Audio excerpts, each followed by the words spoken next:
This video is a film study look at how the Eagles defense really dismantled Detroit's offense on Sunday Night Football in Week 11, dropping the Lions' record to 6-4, handing Jared Goff, possibly one of his career worst performances in terms of completion percentage and just overall effectiveness and efficiency. Goff was 14 of 37 passing. He did get to 255 yards. That's really courtesy of two throws that I'll show you later on in the video. I think there's some consistent markers for the things that had a modicum level of success for Detroit offensively. Under center play action game combined with some horizontal conflict. The run game totally shut down. Offensive line beat up. Jahmyr Gibbs, tremendous in the pass game. 5 catches over 100 yards. Jamison Williams had the 40-yarder. Shocking to see what was done to Amon-Ra St. Brown, how inefficient and ineffective he was. It's very rare that he doesn't have an impact on the game at all. We're going to go through primarily just first half offensive plays, not all of them. I think I've got 13 plays queued up. At first, I thought that perhaps the Eagles identified something whereby Goff throwing to his left-hand side had a lower trajectory or lower arm slot. I now do not believe that to be true. Can't really figure out what exactly Jordan Davis was talking about in his interview, whereby the Eagles feel like they were able to discern certain things about Goff's throwing motion. Maybe it was certain concepts. This is, of course, the interception, the first one where Cooper DeJean is essentially handed a jump ball. Look, as the game progressed, Goff was not able to do this. He wasn't doing this. I don't know if it was ability to, but or willingness. So meaning, look at Jahmyr Gibbs down here into the boundary. Nakobe Dean is covering him, taking that away, and then come back quickly to the other side. In this case, he's obviously trying to get the ball to the tight end, who is open. Unfortunately, Jordan Davis is 6'6", gets his hand, or both hands, in fact, in the throwing lane, knocks it up in the air. Cooper DeJean, easy interception. Goff is trying to work through the progression here. Goff actually is working through the progression here. I don't know exactly what they may have been seeing. I'm not sure how defensive linemen would identify certain things.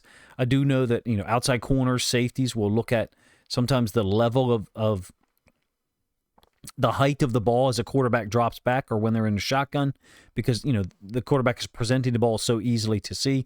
I don't pretend to think that's what the defensive linemen were looking at or what Jordan Davis was talking about. But in any case, this is the same play from the end zone angle. Davis spot shadowed in purple. Nakobe Dean folding over the top to go get the running back, Jahmyr Gibbs. And then Khalif Raymond kind of sitting down in the middle of the field. Nickel DB, Cooper DeJean goes with him. Goff is already back on the last part of the read. I think it would be, number 3 here, really. And it's Brock Wright to the field. Davis swats it down. Easy interception for Cooper DeJean. Like I said, Jordan Davis is 6'6", hit the ground hard. And sometimes that's the only thing you can do if a guy's willing to, get his hands up, is punish him for that. I like Jordan Davis' film when he came out of college.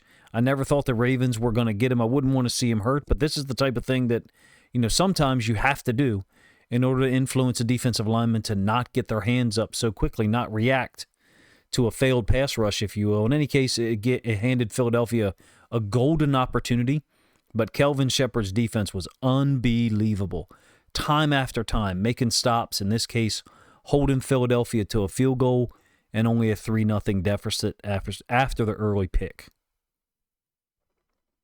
A couple of plays here from the second possession to really illustrate how fast, ferocious, and strong the Eagles were playing. Of all the things they did, recognition, speed, tackling, block destruction to me was the best. Their block destruction, they absolutely annihilated blockers, whether it was in the run game or the pass game. Both inside linebackers here are going to be at the point of attack. Nakobe Dean will kind of fold over outside of the frontside defensive end, and Bond will jump through this A-gap between the center and the right guard. Return motion by the Lions with Khalif Raymond. So they're just getting Cooper DeJean out of there. This is the type of horizontal conflict that I think they maybe need to invest in a little bit more if they're able to see this Eagles defense again. Of course, that game will probably be in Philadelphia. In any case, Bond jumping through here, number 1. Number 2, the edge defender, I think winning, holding up at the point of attack against Taylor Decker. And then Nakobe Dean is able to fold over the top or fit underneath here. It's just totally stacked up. Nowhere for Jahmyr Gibbs to go. His yards per carry, really low in this game. Same possession, 2nd and 11. This is going to be a sack by Phillips, who played spectacular. But it's annihilation by Jalen Carter against Tate Radledge. Makes me wonder if Radledge was, maybe hurt coming into the game. But in any case, there's a lot of things that happen randomly in this game that are a little bit anomalous. Philadelphia played with tremendous aggression, intelligence, and great technique. But I'm talking about like what occurs here as Jalen Carter bulldozes Tate Radledge. Sewell recognizes that the outside edge rusher, in this case Phillips, is not blitzing. He's not attacking. So he peels off to Davis. And what does Phillips do? Then he blitzes. Then he rushes. I don't know if that's by design or if that was just a reaction. Radledge was, decimated. Usually St. Brown running this route against an inside linebacker like Nakobe Dean is going to be a success story for the Lions. In this case, because Jared Goff's right guard is literally dumped into his lap violently, he breaks off that read. Phillips is there in an instant as well for a sack. You could say the internal clock was sped up. I would just say that the Eagles really just exploded the clock that the Lions had on offense. It's not that there was no time. Time was not even a factor. This is the same play from the end zone angle, so Jalen Carter will put Radledge on his back, and then they call Radledge for a hold. I mean, you get pancaked, and then you also get called for the hold. But here is Sewell decking Carter, and then Phillips recognizes that after kind of collisioning St. Brown a little bit. Those guys played with sneaky physicality, if you ask me, on Sunday night. Those guys meaning the Eagles defense. Look, the Lions defense matched it, for real. Kelvin Shepard's group. I'll have a film study out on Tuesday about what they were able to do in the face of all of this. So hold on Radledge on the play ruins Detroit's second possession, as well as being bulldozed by Jalen Carter. Detroit's third possession is actually able to get around midfield before a failed run on a 3rd and 8. Give you the main 2 reasons why. First, under center play action. In this case, it's to David Montgomery, the running back, to the top side of our screen. Ball's in the middle of the field. So you will get kind of a chip on the top side defensive end by Raymond, and then he's running underneath. I feel like Raymond is a guy who can have an impact against this Eagles defense, particularly on vertical routes. 2 wins in the first half here on vertical stems for Raymond, but there's the play action to David Montgomery, number 1. And you've got the slot receiver, Raymond, running underneath. And then I think that's St. Brown over the top. So a really cool concept, as well as Montgomery slipping out into the flats to the top side. Kind of puts this nickel DB in some conflict, right? Quick completion to Montgomery. Off play action, like I said. I feel like this is a way to maybe protect Goff some from that pass rush. Under center play action. I know that means, you got to get the run game going to an extent. I really do have some thoughts or some ideas about the way that these safeties were playing, depending on where Williams was located and where St. Brown was pre-snap. I'm talking about the difference in how these safeties react post-snap. Oftentimes seem to be this willingness to kind of push down and interrupt in-breaking routes by St. Brown, and at times the safety to the other side, to Williams' side, getting depth perhaps to protect against a vertical.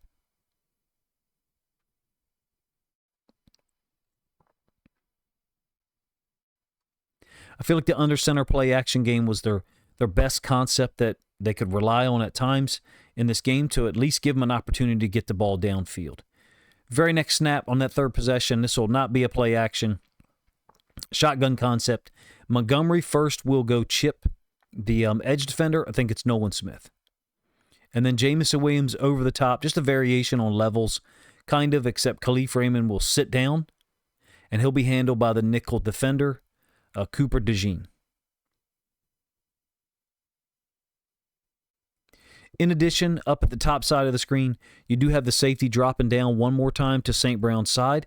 However, I think he's really trying to handle or help out this route with Jahmyr Gibbs out in the flats. As it stands, this is a 19-yard completion of Jameson Williams.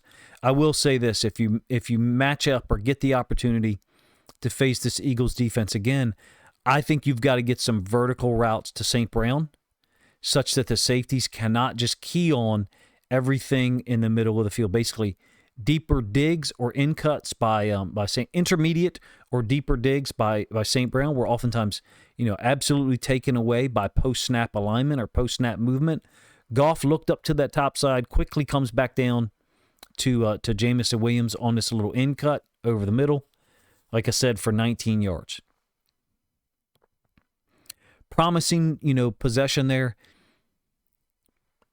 in that two different guys, two different concepts, two different players, two different areas of the field. Left flats for Montgomery off play action, and then shotgun Goff moving through his reads quickly.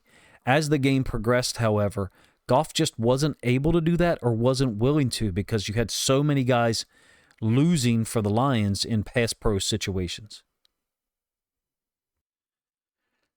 Have to credit the Eagles for some of the things that they do. I don't get the opportunity to watch their defense a ton. I possibly will do so this offseason. In any case, this is third possession, 2nd and 8, and there's going to be an incomplete pass to Brock Wright moving across the field. Now, this safety is going to kind of sit down, and I think this is Khalif Raymond's route that gets over the top of him. Philadelphia shifts or morphs into a 5-1 look, but they stay in a too-high safety structure. So there is simplicity here, some aggression, but there's simplicity in that they're staying in a too-high safety structure. It's still a safe look, if you will, with Zach Bond lined up as the edge defender into the boundary. He'll kind of swim or slash by the running back to the top side, and that influences Goff to have to step up. And really, he just throws this thing away for a couple of reasons. Number one, as Bond worked to the top side and forced him to step up, Goff doesn't necessarily know what there is over here that could be chasing from the backside. Number one. Number two, Blankenship, I think it's Blankenship 32, steps down as the safety. So this is really just a throwaway. And it's created by the win, if you ask me, from the bottom side. Bond against the running back, win, whatever you want to call it. The threat of pressure at this point had Goff internal clock sped up for sure, and then just deciding to throw the football away and not find out what may have been blitzing from behind his left-hand side or what will be, our right side of the screen right now. Bond walks up, like I said, creates a 5-1 look with Nakobe Dean as the solo inside linebacker. And the way that the Lions block this up, Penei Sewell appears to be giving a signal to David Montgomery, slapping his inside hip, meaning, he'll take Phillips. They kind of double team here, even though Glasgow ends up working to this side. It leaves the running back Montgomery one-on-one with Zach Bond. Bond able to kind of slide by on the top side. Goff has definitely worked through his reads quickly, wants to get the ball to Brock Wright moving across the field against Nakobe Dean. Ends up throwing it away, creates a 3rd and 8. Kind of a disappointing play call to look at in hindsight at this point. It's a quick snap, run concept to Montgomery into the boundary. And Philadelphia's done nothing special from the standpoint of trying to stop the run. It's a 3rd and 8. Too high safety structure, 4-2 in the box, corner kind of weirdly aligned, I guess, against this compressed formation. Quick snap. And Jalen Carter appears to be signaling something, number one. Number two, Jordan Davis isn't even in his stance. And the Eagles are still able to totally sniff this out. Retreating edge defender is being base blocked. St. Brown leading up to the boundary side corner. This should be an opportunity to get more than 2 yards. Just couldn't make anything happen against this front. Fast recognition, fast reaction. The block destruction is probably the best that I had seen in a game in the last 2 or 3 years. Just a great defensive effort. Looks similar to Detroit. I think that the Lions deserve credit for hanging around. I'm going to show this play from the end zone angle. I'm not saying that it should have worked. I understand the concept of what they're doing here, with St. Brown and Brock Wright. Brock Wright's going to step out to the edge defender who actually retreats. St. Brown would lead up to the boundary side corner. It appears to me as if Montgomery is intentionally or by design winding this back into the boundary. These two defensive tackles either are not in a stance, Davis, or in a bad stance, Jalen Carter, but, he does that often. In any case, he's able to play out of that stance, which is, freakish athleticism, considering who he's going up against. You can see the angle that they're trying to create, meaning St. Brown inserting, Jill ISO is what I call it, and then the tight end on the edge defender, but the edge defender's got his hands to the inside. He's going to win, basically take the tight end where he wants him to go. Jalen Carter sheds off of Penei Sewell's block. Complete mismatch between the Lions offense blocking and the way the Eagles were able to get off of blocks Sunday night. It's a 3rd and 8, best on best, Sewell against Carter. Carter's not even in a stance, and he gets out of it and makes the play. It's demoralizing, right? Well, but your defense is playing their asses off right now. This, to me, 3rd and 8, only a 2-yard gain on a quick snap run play where your best player, your best offensive lineman, has an opportunity to create a running lane for Montgomery. That's a sign for you that it's not going to be your night running the football or some of these surprise situations. That'll lead us into the fourth possession. I'm certainly not advocating that Detroit should stop running the football. It's what they do. It's what they want to do. Set the tone against the other team's defense. Radledge is out of the game at this point. I think this is Cologne, and he's matched up with Jalen Carter. Downhill run concept. This one's unusual. This one's weird. Skipper is the eligible tight end, the jumbo tight end, so it's jumbo 11 personnel. He's going to step out to the edge defender. St. Brown is going to lead up. In addition, off screen to our right is Raymond. He's going to lead up to the Mike linebacker. This is a double Jill ISO. I've never seen this with 2 players leading into the C gap. You're just trying to pick up a yard.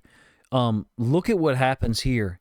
And again, these are somewhat anomalous or unique happenings in that Cologne has an opportunity. If Sewell doesn't do such a great job of bumping Carter's hip, I think that you've got an opportunity to go get the first down here. It's not that Philadelphia's not playing a good brand of defense, but Sewell's block actually dislodged Carter so much that it took Cologne out of the play. Jalen Carter's able to redirect. And then, oh, by the way, I think this is Phillips, who's just walking Skipper kind of back into the play. Philadelphia was badass on defense. This was total annihilation on this particular run play. But look, it's only 3-0 at this point. And the only reason that score occurred is because of the interception where Jordan Davis knocks the ball up in the air and Cooper DeJean settles under it.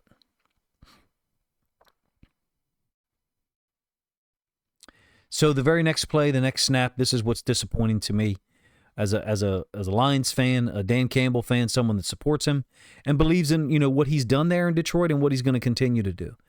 I don't think you saw anything on that 3rd and 1 or on the 3rd and 8, the preceding possession, a play that I showed you to Montgomery, to indicate to you that you're going to be able to run the ball successfully against them when they want to stop it. Now, that comes with a caveat in that Philadelphia's not in a good look here. They're not in a good look.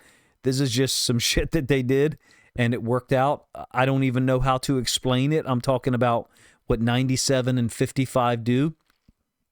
Maybe it's intentional. I don't think so. 97 is actually stepping out away from the football. We're talking about here. You don't do this if you're trying to stop the run. And then 55 is folding inside, but he's retreating. He's giving ground.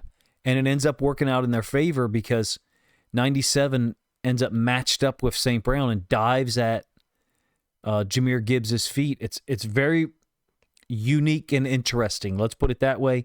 And it works out in their favor. I would expect if you end up with this kind of structure for the Lions on a 4th and 1 that you're going to get the conversion. But again, 97, because he stepped out in an unusual manner and 55 folded inside like behind him, he ends up matched up against St. Brown, who can't hold him off. 97 folds inside. I think that's Jalen Carter at the bottom of the pile as well. We'll give the end zone angle so you can see what I'm talking about. If you're an Eagles fan, you watch this long, look, your team deserves an incredible amount of credit. They played an amazing game defensively. I'm not taking anything away from that. This is not what you do on 4th and 1. It's just not.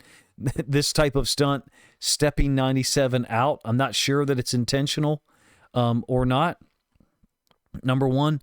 Number two, Glasgow kind of falls over Cologne's feet here. And Carter ends up being able to, kind of contort his body and Cologne and hold on to him. Basically, because Glasgow fell down, there's a whole pile of bodies in here, one of which is 97. 55's in there somewhere. Can't identify exactly where he is. I think he's a secondary push element. Basically, for me, at this point, watching the All-22 film in hindsight, but also if you're watching it live and you're calling the plays, you've seen enough, right? Hey, guys, we're going to have to win this game 13-9. Or somehow we get to 15 points. Or maybe we get a touchdown in there. I don't know how. But if you're watching it at this point live, as a coach, as a professional, you have to admit at this point, we're not going to be able to bully them. Our typical play style is just not working, at least right now. I think you do see some recognition of that from Campbell and Morton and the offensive staff on this fifth possession. It's a 2nd and 6. Oh, by the way, they got to stop. The defense got to stop after that failed 4th and 1 to Gibbs.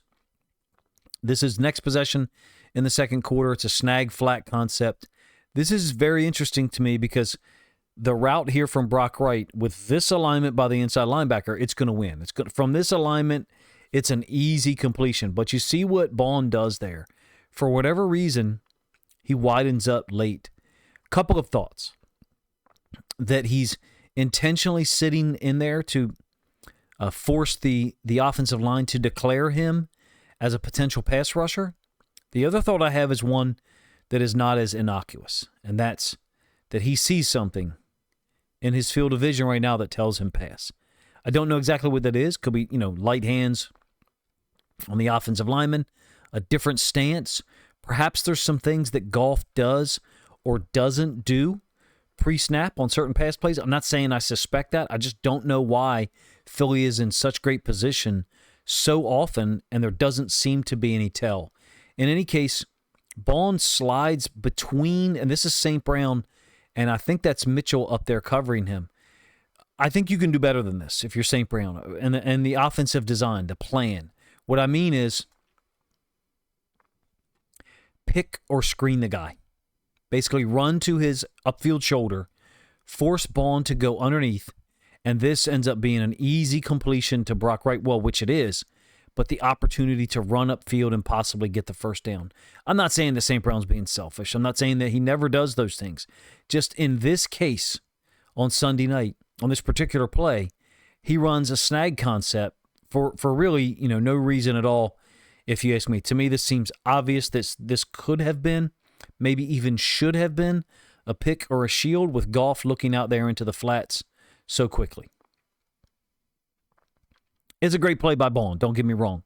He's got inside-out leverage. He's at a deficit, okay, from an alignment standpoint initially, and then he moves over, he hedges over. Speculation on my part that he saw something that told him it was pass. I think the larger point for Lions fans is the attention to details were not there. I suspect that should have been a shield concept to free up Brock Wright for a little bit bigger gain if Bond goes over the top, which he generally would. In man-to-man on a 2nd and 6, he's probably going to tackle Brock Wright after a 7 or an 8-yard gain.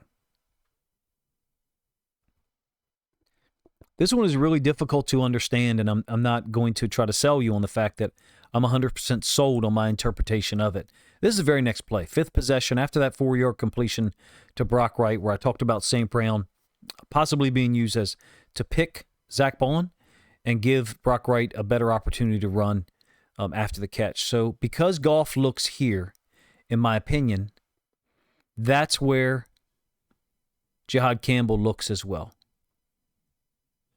Immediately post-snap, Goff's eyes go there, so does Jihad Campbell.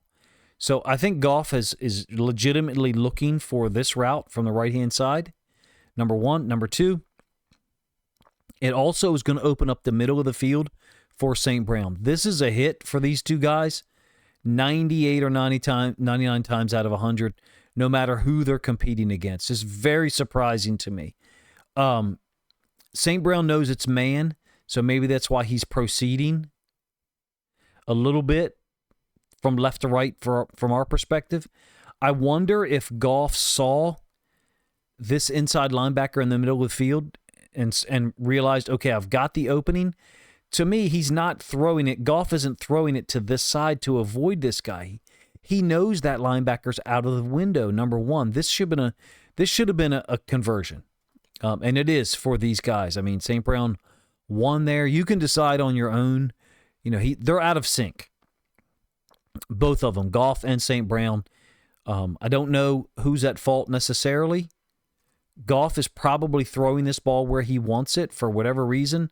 St. Brown and him not on the same page. I'll give the same play from the end zone angle. Here's Jihad Campbell, the Mike linebacker on this particular play. Nakobe Dean is out. There's the route from St. Brown that is going to be the target.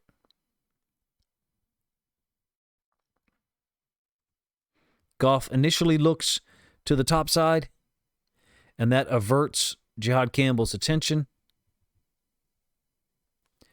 Probably to this underneath route right here. Here is St. Brown against DeJean. It's basically man free or cover one with Jihad Campbell as the low hole dropper. Open in the middle of the field, something that we can't miss, whether it's Goff's fault completely, St. Brown's fault completely, or 50-50, 60-40, one way or the other. I don't care. This is a situation where you've got to take advantage of it. You just have this convergence of bad outcomes and little things that killed. I also want to talk about, and I'll try to use this in another example a little bit later, Khalif Raymond. And I'm not saying that Goff should throw him this football here, but when you get these coverages, St. Brown's typically going to be guarded by DeJean, spectacular nickel DB who can probably play outside as well. In this case, Williams being matched up by Quinyon Mitchell, you may have to go here. And I would like to see the ball thrown down the field some against this Eagles defense. Of course, that means you've got to get time, right? And so maybe you've got to chip someone and help out a little more. This is the third time I've seen this on film, whereby Raymond is clear. One of them, I suspect maybe the corner is playing trail man. That's not the case right there. That's a clean win, and I'd like to see the Lions, come back to that matchup at some point, later on Sunday night. The game that's already finished, unfortunately, with a 16-9 loss, or in the future. Very next play after that incomplete pass, I totally disagree with this decision for a lot of reasons. You've got no indication that you're going to be able to run the ball and convert for a first down. That's why you're doing a fake punt. And then the Eagles keep their base defense on the field. They're looking for a fake. That's why they're doing that, in my opinion. There's no other reason for them to keep the base defense on the field. All of their guys that are starters are out there. You can see 7 guys in the box. It's going to be snapped to Grant Stewart. Jalix Hunt does a really nice job here. Fold into the inside underneath of the up back. In addition, you got this root hog technique by 97. Basically means he goes low. He goes underneath the offensive line. So they knew it was coming, or they had a pretty good idea it was coming. That's obviously not a punt block. A body positioning and reaction by 97. Grant Stewart runs right into it. There's a lot to say here. Disappointed with Dan Campbell's decision, yes. Also, look at the matchup that you've got, meaning they've got their starting defense on the field. Look who you're blocking with. I just don't like the matchup. Once they decide to keep their starting defense off the field, this should be called off. There's the defensive tackle that root hogs, goes low, cuts, undercuts, whatever you want to refer to it as. And then Hunt will dive in underneath of, in between the left tackle Barnes and 25. Stewart gets the ball. Totally shut down. Upended. No chance to convert there. Very disappointed in Dan Campbell's. I can't support that decision at all. You're down 3-0. Defense is doing everything you want them to do and more. playing incredible, down three starters in the secondary. In my opinion, you cannot make that decision because at this point you should recognize you're not going to win this game 31-13, 31-15, 31-25, or even 31-30. The window, or I should say, the possible outcomes for how you're going to win this game at this point prior to that snap and that decision is 15-13, 15-12, 18-15, whatever possible even or odd number scores you want to give, something that illustrates you're going to end up with more field goals than touchdowns and maybe not even as much as 15 points. Two plays to talk about some things that, maybe the Lions could look at in a rematch if they're fortunate enough to get there. 6th possession, this is going to be St. Brown for a 34-yard gain. It is somewhat anomalous in that I think Ballin and DeJean end up running into each other. I still think that this route by St. Brown is going to give him an opportunity to catch the football. Essentially, he's going to beat DeJean or anyone, if you ask me, over the top of this safety who's inserting down. And I think perhaps you could take advantage of their eyes in a rematch again. And what I mean by that is Goff with the handoff has two parts to it, faking like he's going to hand off in this direction and then putting the ball out, presenting the ball to the top side. You can see 32 Blankenship has bid on it completely. So has Nakobe Dean. And this route gets over the top. Whether DeJean and Ballin ran into each other or not, St. Brown's going to be open on this route. Really nice ball from Goff to him. You got a clear out concept by Jamison Williams at the bottom side of the screen. Like I said, ends up being a 34-yard gain on the play. 6th possession, under center play action. That's the one thing that I would suggest looking at from this game globally and saying, okay, what did we get accomplished? When we did call under center play action, why didn't it succeed? How could we kind of set up a pseudo game plan in the event that we're able to see them in the playoffs in the future? Still on that 6th possession, and you got some horizontal conflict created here by this motion that becomes a wheel, and then play action to Gibbs in the opposite direction. I think some teams, this is what you are going to have to do, be a little bit more conservative, run the ball, go play action under center. Really nice job, if you ask me, of the tight end stepping down and blocking, number one. Look at the reaction that you're getting from this safety. I wonder about what they're keying at times, that they're reading and flying down so quickly. My suspicion is that he's reading the right tackle, which is what he should be reading. A lot of times people say the safeties are staring at the quarterback. No, they're not. They're getting a run-pass read from the offensive line. Then maybe they're picking up the quarterback. In this case, he's flying downhill, in my opinion, because he got a run-pass read from that, from that right tackle. In any case, this is Williams' route coming from the top side of the screen to the bottom for us, right to left for the Lions offense. Huge play, right, to tie the game at 6.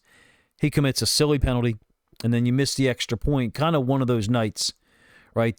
This is the type of play, if you ask me, that you need to run against this defense more often. I'm not saying it's just going to work, but the other stuff that the Lions were doing simply wasn't. The under center play action at least gave Goff some opportunity to have a decent pocket and get the football out to his playmakers on time.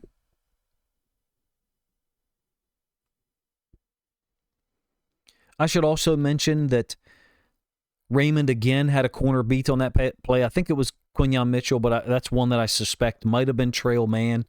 So there's a lot to say here. I covered it, much of it in the reaction video. My thoughts on the fourth down stuff are clear, right? Moving forward, there needs to be better recognition of how you will succeed. Sure, you want to go for it on 4th downs. Sure, that's who you are. Fine. And that's what you want to do. It's not in the team's best interest to do so when you're not able to succeed with the same propensity as you have in the past, like a week ago against the Commanders. It's a different animal on Sunday night, right? The Eagles' defense is already extremely good to great. They were totally rolling, operating, on all cylinders Sunday night. I think they presented a lot of problems to the offensive line, to Goff, to the running backs, and Goff struggled. He struggled even more as the game progressed, right? With no run game to speak of, constant pressure in his face, along with the decisions by Dan Campbell to go for it on fourth down, and then the fake in the second quarter. The 3 DBs being out, big deal. You should still, because of the quality of play, the quality of effort, and connected nature of the defense. I've watched the first 2.5 quarters of the defense at this point. I have a video out on Tuesday. Because of what those guys gave you, you still should get the football back with 2 minutes left. I'm talking about after the play by Rock Ya-Sin on A.J. Brown. It's a horrible call. There's no way to support that. You're working on a chance to tie. It's an opportunity. Is it a 2% chance to tie? A 20% chance to tie? It's certainly not 50% with the way that the Eagles defense was performing. I think the Lions defense deserves perhaps just as much, if not more, credit than Philly's. It's a tough environment on the road without 3 starting corners and put in difficult situations consistently by their offense. Kelvin Shepard's group answered the call. I get it. People should and do feel negative, frustrated, and certainly upset. I am too, right? You're 6-4 and you feel like you should be 8-2. Or you have the talent level to be 8-2. This is a resilient group. And even if you're, behind the Packers and Bears or tied with them for a couple of weeks, you still get both of those teams in rematches, number one. So you got chances to recoup the loss against the Packers and then hopefully sweep the Bears. I think the Eagles did some interesting things that hopefully Campbell and John Morton have figured out by now. What they were reading, what they were using to trigger downhill, some horizontal motion and play action from under center, to me, looks like a way to protect Goff if the O-line is struggling in this matchup or other ones in the future. Getting the run game going will be a huge help, right? Not just if you let Philly's safeties and linebackers just sit there at their depth, at their alignment, and observe and then react, they're going to make plays. Trigger downhill, attack against the run, or cover against the pass. It's a simple game for them at that point. I think some horizontal conflict, play action from under center, and some downfield threats are needed, whether that's Williams, Raymond, or even maybe St. Brown. I don't know what a route tree looks like at the NFL level, what it should look like. I wonder if St. Brown's isn't limited, and that's why Philly was able to kind of key on him in certain situations. Sounds crazy, I know, because he's such a great player, and you got my opinion of St. Brown has not changed. I think he'll come back pissed off this week and in the future and try to make as many plays as possible. In any case, this is my film study look at how Philadelphia was able to totally shut down the Lions offense, particularly early in the first half, and how Dan Campbell, unfortunately, didn't recognize some of the dynamics soon enough to kind of save his team from himself from a decision-making standpoint. It didn't necessarily matter. You didn't lose the game on the fourth down decisions. Didn't even lose the game on the DPI called on Rock Ya-Sin, which is a BS call. But the cumulative nature of all of those things made it a more steep climb in the second half. Still should have been given an opportunity to tie the game despite all of those things occurring. So there's no silver lining here. It's a loss on the road against the Super Bowl defending Super Bowl champs. In any case, if you guys enjoyed the video, please let me know in the comment section, number one.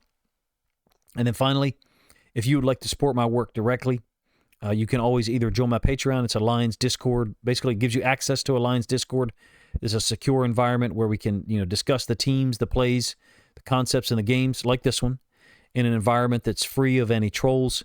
Finally, if you'd like to see my work shared out to a larger audience, please consider grabbing a link to this video, posting it somewhere on social media so other Lions fans can enjoy it as well. Appreciate you guys' time.